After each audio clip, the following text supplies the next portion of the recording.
Hello, hello, hello, and welcome to another episode of Wellness Wednesday with Dr. Latoya Wells. I'm so excited you're here for me for another episode. Looking forward to diving into our topic for tonight. As you all know, we are in the month of February, so happy Black History Month. As we know, Black history is not just 28 days in February, it is every day. Every day we celebrate our Blackness and our culture and our heritage and just who we are as a people. And I am super excited about that. Tonight we're going to be discussing heart disease. As you know, February is also the month where we discuss Heart Health Month. Friday is going to be Wear Red. It's National Heart Health Day, where we celebrate, honor, dive into, highlight, educate, research all things related to women and heart disease. So be sure to wear your red on Friday. And if you'd like, share a picture with us on our social media pages. Let me back up a little bit. I didn't even introduce myself. I'm Dr. Latoya Wells with Wells Legacy Health and Wellness. I'm the owner and practitioner of Wells Legacy Health and Wellness. We are a full service primary care practice located in Altamont Springs, Florida. You can find us every Wednesday on social media for our Wellness Wednesday lives, where I bring all things health and wellness to you all. It's not always health related. Sometimes it's just about things that are going on in society and holistically, you as an individual. Our mission with Wells Legacy Health and Wellness is to ensure that our patients, our family, and our friends and our community have the information that they need to be able to create a legacy of good health for their families for years and generations to come. So that's what we're all about. You can find us on social media: Instagram, Facebook, TikTok, YouTube. If you have not gone on YouTube to like and subscribe to our channel, please do so. We're trying to get our numbers up. Also, share the page, share the information. If there's something that you find interesting, something that I said, if you know me personally, or if you don't know me and this is your first time seeing this video, check us out, follow us. Let me know if there's any information that you would like to know that we have not shared with you all yet. I'm more than willing to dive into those topics. This month, we have some amazing things coming up. I will be meeting with a really good friend of mine and colleague as we are in Heart Health Month, the month of February, to talk about some additional heart information. She's an expert in some topics that I feel like will be of benefit for you all to be able to hear her. And many of you may even know her, but I will introduce her later on this week once I get her bio and share her information. Tonight, we're going to be talking about women and heart disease. It is so important that we as women take care of ourselves. We're busy taking care of everybody else and making sure that everybody else is okay. But when it comes to taking care of ourselves, many times we put that on the back burner. So I want to talk about that tonight. As you know, I love my statistics and my stats and all that good stuff. So I'm going to bring up my notes so I'll make sure that I'm staying on topic, because I can tend to get on a tangent and off topic sometimes. But as you all know, heart disease impacts everybody. And it's not just women, but today we're going to be highlighting the impact of heart disease on our women in our society. Many times it's said that women are the heart of the family because we're the nurturers, we are the caregivers, we take care of everybody else. But ultimately, it's so important that we as women make sure that we're taking care of ourselves, because if we're not, how can we take care of those that we're caring for if we're not 100%? And you can't pour from an empty cup. And I'm speaking to myself as well. Women, we cannot pour from an empty cup. We have to make sure that we're taking time to fill ourselves up, that we're taking care of ourselves so that we can be 100% for those who are looking up to us and who are depending on us. So I'm going to get off my soapbox on that, but just make sure you're taking care of yourself. So as I mentioned, tonight we're going to talk about a critical topic, and that is the issue that impacts women, millions of women worldwide: heart disease.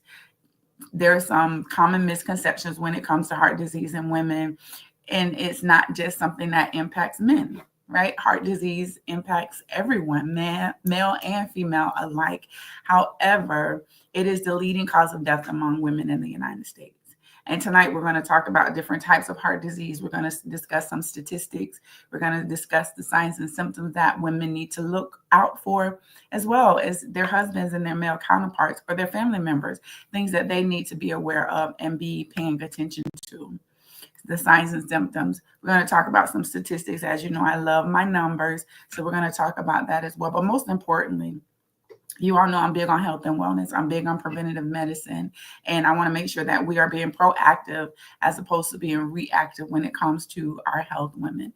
And I'm speaking for myself. I'm also going to share a little bit about my history with heart disease and a condition that I have, and something that I'm continuing to follow up with my cardiologist on a routine basis, just to make sure that everything is okay. So I'll delve into that a little bit. But there are so many women who are dealing with stress and dealing with high blood pressure and dealing with heart disease and are not taking care of themselves. So we're going to talk about it, including some lifestyle modifications. And you guys know I love to give things that you can do, practical things that you can do, things that you can implement to make sure that if you are someone who is dealing with any of the things that I talk about, it's not too late, and you can always put things into action that can help you kind of turn the page on it or kind of get back on track when it comes to your health. So when it comes to women and heart disease is involving several conditions. It's a range of conditions, not just one. It's many different conditions. And when I talk about heart disease, it's a disease that impacts the heart, the actual muscle, the heart, the blood vessels, the arteries, and all of those things. So the most common one that we see is called coronary artery disease. And this involves the narrowing or blockage of the coronary arteries. If you've ever seen a picture of the heart, and it's not like the pretty heart that we see when it's coming to Valentine's Day, or we writing our little love note when we were in school and we would draw our little hearts. It's not that heart. The heart is a muscle, and it's created of several different chambers. And then there's different arteries and vessels that lead to the heart. And so coronary artery disease is hardening or narrowing or blockage of those coronary arteries that lead to the heart and that lead from the heart into the other areas within your body. And many times that can be because of plaque, or because there's some issues with the arteries that's not allowing them to expand the way they need to, and they become narrow. But mostly the coronary artery disease is due to plaque. So if you have a family history of high cholesterol, if you're someone who has high cholesterol, and typically how we check for high cholesterol is when you're going for your physical exam, as I mentioned always, you should be getting blood work at minimum yearly. And when they draw that blood work, your provider orders the blood work, they should be ordering something called a lipid panel. That includes your cholesterol, your HDL, the LDL, the good cholesterol, the bad cholesterol, the total cholesterol. And this test, when you go for it, you need to be fasting. So nothing to eat, and things change and vary depending upon the lab. But I err on the side of telling my patients nothing to eat or drink 8 to 10 hours before you go and have your blood work done, especially if it's something that you have to be fasting for. So when you have this plaque that's building up in the arteries, and if you think about a pipe in a house, or I'm a smoothie drinker, right? I'll just bring to something that I know. I'm a smoothie drinker. So if I'm drinking a smoothie and it's pretty thick, it's going to clog up that straw, and I'm going to have to put more force to kind of get my smoothie out of the cup through the straw, right? I'm gonna have to suck a little harder to get this smoothie out of that cup. Or if you're, you have a pipe in your house and it's clogged up with food, or the drain in your bathtub is clogged with, hair and different things. It takes a lot for that water to drain out because that area is clogged. And so you have to go in there and remove that clog. And the same holds true when it comes to coronary artery disease. If there's plaque that's building up within the artery, no longer is it a free open space. That blood is having to travel through the different peaks and valleys within that blood vessel where the plaque has kind of occluded it to get through the heart, to get to the different parts of the body, which decreases blood flow to your vital organs. And so it leads to decreased blood flow to and from the heart. So if blood is not able to go quickly and smoothly through the heart, it's not able to get out to the different parts of your body. And so coronary artery disease is one of the main heart diseases that women tend to be faced with or have to deal with. The next one is arrhythmia, and this is irregular heartbeat. Too fast or too slow, or it can be just kind of all over the place. And so many times if you have a slow heartbeat, we call that bradycardia. So typically it's anything under 60 beats per minute is considered to be bradycardia. Tachycardia is when it's elevated above 100. Between 80 and 100 is considered tachycardia. But for some standards, I think it's over 100 beats per minute, is considered to be tachycardia. Or you can have someone that has atrial fibrillation, where they have an irregular, erratic heart rate. And so their heartbeat, it may beat normal, lub dub, lub dub, lub dub is how the heart typically sounds. But a person who has afibrillation, it's almost as if the heart is quivering and it's not pumping the way that it should. So it's not getting blood out as efficiently. And those individuals are at a higher rate of developing blood clots because of that. Arrhythmias can cause the heart to stop.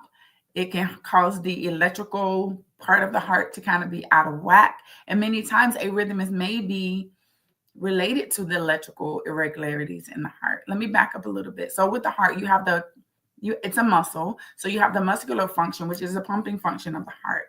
But then you also have the electrical side of the heart, where there's electrical conduits within the heart that shoot these, electrical currents throughout the heart to tell it to fire and to beat and, all these things.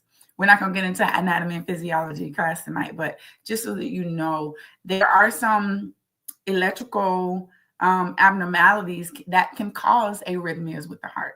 And I'll kind of share a little bit about my story as it relates to the electrical part of my heart and why I had to have a heart procedure done. I had to have a heart surgery to correct that. And so, yeah, we'll talk about it in a little bit. The other one is heart failure. And that's a condition where the heart cannot pump blood efficiently. And as you know, I mentioned it several times, the heart is a muscle. And anytime the heart is beating irregular, or is beating too much, or beating too hard or too fast, that muscle begins to grow and it begins to become weak. And so your heart is not able to pump blood effectively, which can lead to congestive heart failure, meaning that instead of the blood being pumped and distributed throughout the body, it could be backing up into the lungs, causing excessive fluid, or, you can develop excessive fluid within your extremities, in the belly. But most of the time, individuals with congestive heart failure, their body's not processing the additional fluid because the heart cannot pump effectively. And so there's fluid overload. And those individuals deal with shortness of breath, edema, swelling, things of that nature. And over time, the heart gives out and it's not able to beat or pump the way that it should. The other one is atherosclerosis.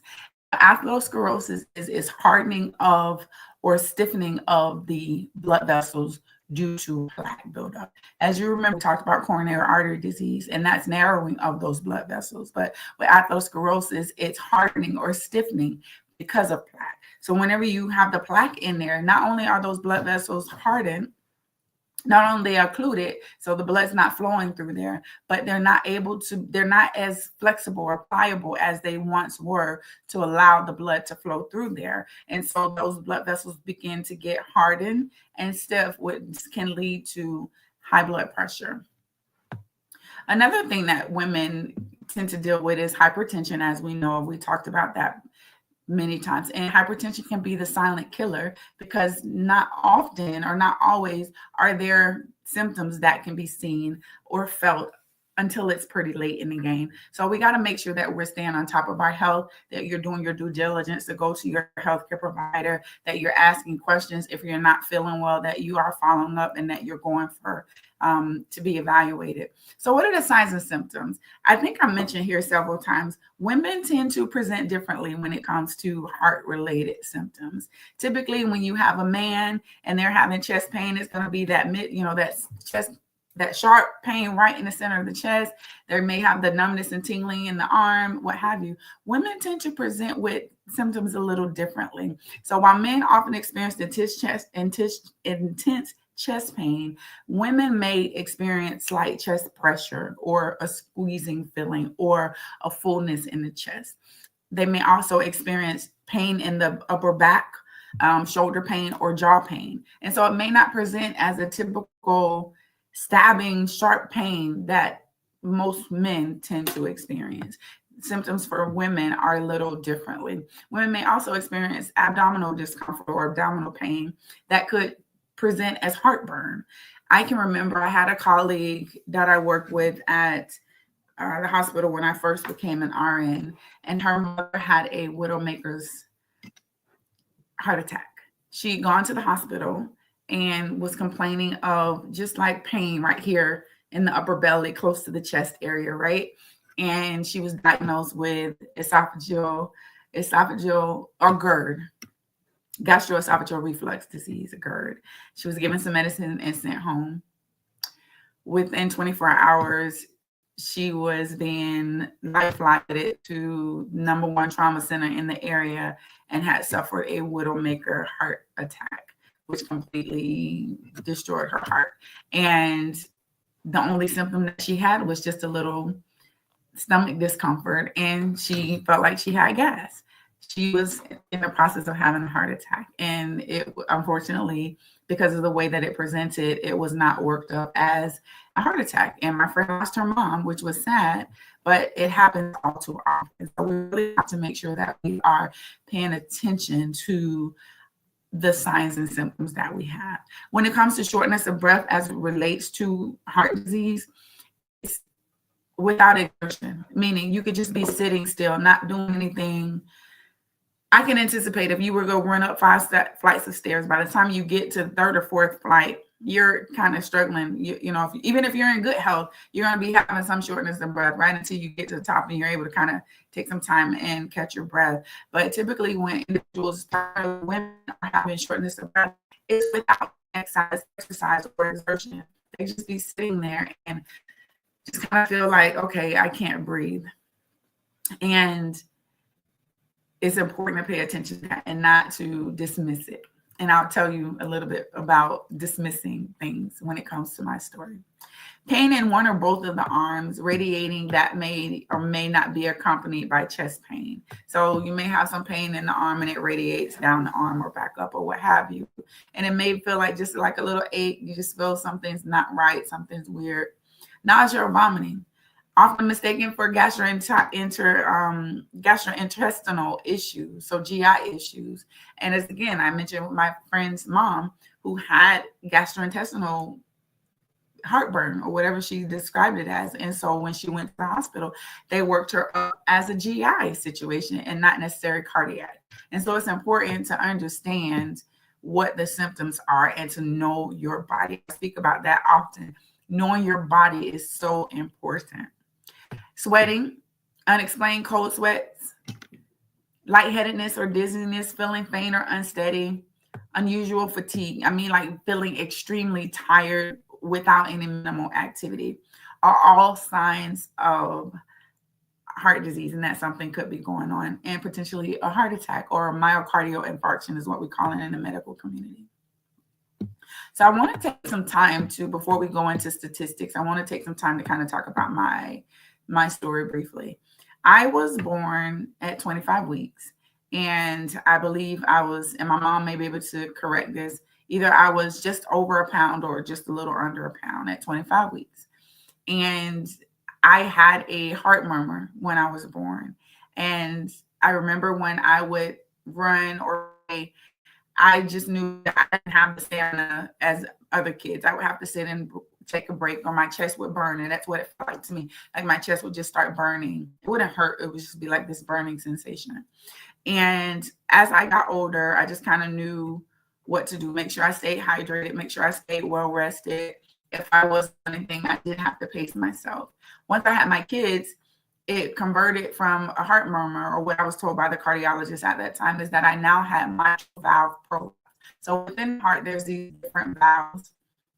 the tricuspid valve, the mitral valve, some other things, structural pieces or parts of the heart. So my mitral valve is one of the valves that kind of open and close to allow the blood to go in and out.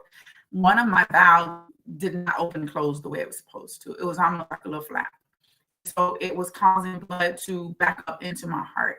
And so I was starting to experience some different symptoms, and, just went to the doctor. We worked it up. Nothing really much was happening.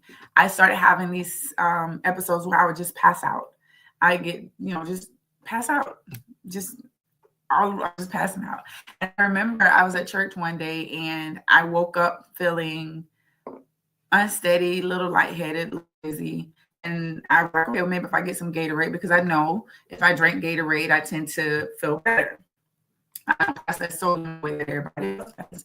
And so got Gatorade and just did not feel well. I walked away from everybody, which was crazy. If you ever feel like you're gonna pass out, don't go anywhere by yourself, which is what I did. But I digress. So and I passed out. My heart rate was in the 30s and I was unresponsive. So I was taken to the hospital. Because of that, I had to have a cardiac ablation. We did a whole bunch of testing, tilt table tests. They did electrocardiography, looked at the electrical part of my heart. I had to see electrophysiologist where they kind of mapped the electrical conduit and traced the electricity within my heart. And it found that my heart had created these extra vessels that were trying to override my heart rate and my heartbeat. And so that's what was happening. My heart rate would be very low, and then it will be really high up into like 200s. And so I had to have this cardiac ablation where they would go in and cauterize those vessels that were causing the issues. The scary part about that is that I had to sign paperwork to say that if this was a terminal vessel, if my heart were to stop and they could not get my heart started again, that I would essentially not sue. We did a lot of praying. But anyway, long story short, I had the procedure done. I ended up being okay. I still from time to time have a regular heartbeat.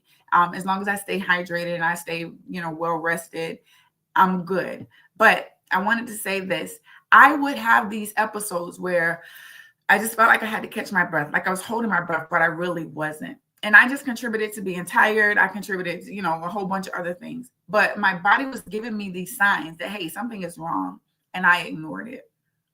I contributed to something completely different, not knowing that there was actually something going on with my heart. And so it's not abnormal for me to have a heart rate in the 30s, and I'm absolutely fine. So some people just I just say God created my heart special. How about that? But when it comes to statistics, I want to talk about some statistics, but I do want to highlight and just make sure that I stress. If you're having a symptom and it's not normal to you, don't dismiss it. Do not dismiss it. Call in your healthcare practitioner, whether it's your doctor, your nurse practitioner. Many times I don't know if they have Ask a Nurse around anymore, but many insurance companies has the nurse line where you can call in and talk with someone.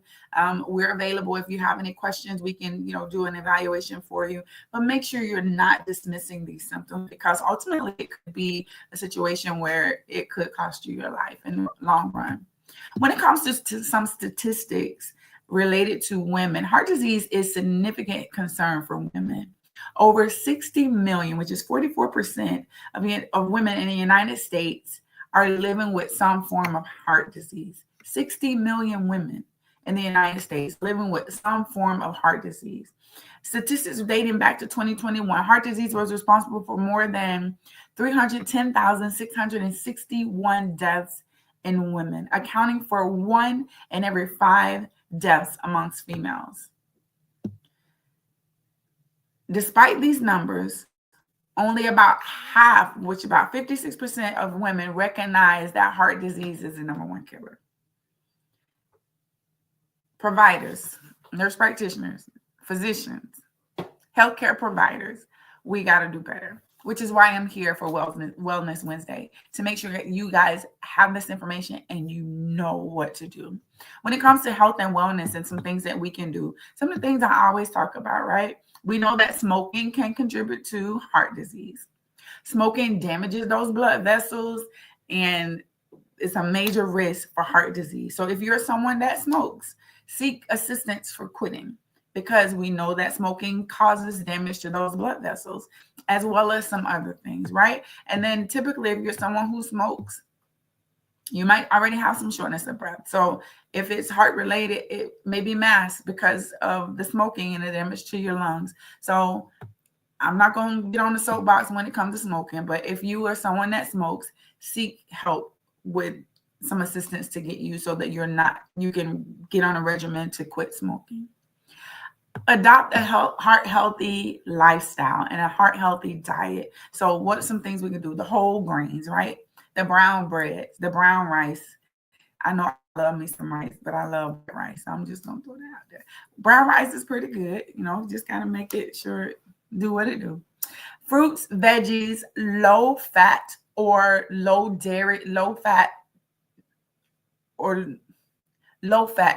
right? And low fat dairy products. So cheeses, low fat, lean meats. And you guys know I always try to talk about the My Plate Planner. When you're looking at your 8-inch plate, a quarter of the plate should be your protein, and it should fit in the size of your hand. Limit the salt, the sugars, the saturated fats, and the trans fats, the good fats, right? There are some things that are considered to be good fats, the omegas, the omega-3s, and things of that nature that are actually good for you. Make sure that you're exercising. And we talked about that. 30 minutes of moderate intensity exercise at least 5 days a week. 150 minutes per week. We want to get your heart rate up, moderate intensity exercise. And I talk to people who say, oh, I walk all day for work. That's not exercise. You're not getting your heart rate up. It's not brisk walking. Things like swimming or cycling or jogging, things like that. They're going to actually get your heart rate up. They're going to help you build the stamina and build the strength of your cardiac system. And that's what it's all about. Maintain a healthy weight. So even moderate weight loss can reduce heart disease significantly. So you want to make sure you're talking to a healthcare provider. There's so many different methods right now for weight loss. So if that's something that you're struggling with and it's impacting your overall health, reach out to us. If we don't have the resources that you need, we're well connected and we can get you connected to someone who may be able to help. Managing stress. Deep breath. Managing stress. Chronic stress can contribute to heart disease. So you want to make sure that you're looking at ways to reduce stress. What do you do to decompress at the end of the day? What do you do to manage stress? Do you have support amongst your family members to help you when things are getting heavy at home or heavy at work, to help you carry that load? And then limiting alcohol intake. Not saying that alcohol is bad. I'm not saying that alcohol is bad. Just make sure that you're doing it in moderation. So all things in moderation, even when it comes to diet. When I talk to people about dieting and exercise, oh, I can't eat this or I can't eat that. No, it's not that you can't eat anything. You can eat what you want within reason, right? But just making sure that you're considering moderation in all things. And then, of course, regular healthcare screenings, getting your blood pressure checked. Every time you go into an office for a healthcare visit, you should be getting your blood pressure checked, getting your cholesterol levels checked, and also regular blood work, as I mentioned as well. Those are going to be indicators, are going to be things that can give us results that may show some indication if you are developing or already have heart disease. And if so, it kind of shows us which way your numbers are going. So if your blood pressure is in the 180s over 100s and you're implementing all of these techniques and tips that we are asking, maybe even starting on medication, changing your diet, all of that stuff, we should begin to see trending downward. But if things are continuing to trend upward, then we know that we got to be a little more aggressive when it comes to the treatment. Lifestyle modifications. We talked about some of the things that we can do: diet, exercise, mindfulness, making sure that you are doing things that help you when it comes to relieving stress. I know I talked about quite a bit tonight, but the month of February is the month of Black History Month, right? But it's also Valentine's Day, where we talk about love. And I know that there's many people who are struggling, many people who are in situations that aren't necessarily good, or you've gone through a breakup and you're not where you thought you'd be when it comes to relationships. And that in itself can impact your heart. There is something called broken heart syndrome. And we've seen several times, I've seen many times, where broken heart syndrome has caused someone their life. And so if you are someone that's dealing with maybe depression this time of year, it's Valentine's, we celebrate love, and you don't have anybody to show you love, show yourself some love. Go out and buy you some flowers, go get you some candy, take yourself on a dinner date, whatever you need to do to make sure that you are taking care of yourself. Do that, right? And if you're in a situation where it's not so healthy, start talking to people, reach out to your support system, and have those conversations. But most of all, just make sure that you're safe. This is February, where we celebrate all things about the greatness of being a Black woman or man. And it's also a time where we celebrate the heart, and that's considering Valentine's Day and also Heart Health Month. I want you to take things that I talked about tonight and apply it to your life, or share it with someone so that they can apply it to their lives. I'm so grateful that you're able to join me for another episode of Wellness Wednesday. Take care of yourself. Take care of your heart. Stay safe and be well. This is Dr. Latoya Wells with Wells Legacy Health and Wellness. And don't forget to wear red on Friday and post a picture on social media so we can all share and make sure that we are highlighting, that we are celebrating women who have turned the page on heart disease because they put into place the actions to make sure that they're healthy, and also to support those women who are right now in the thick of it dealing with heart disease. Stay safe and be well. Bye.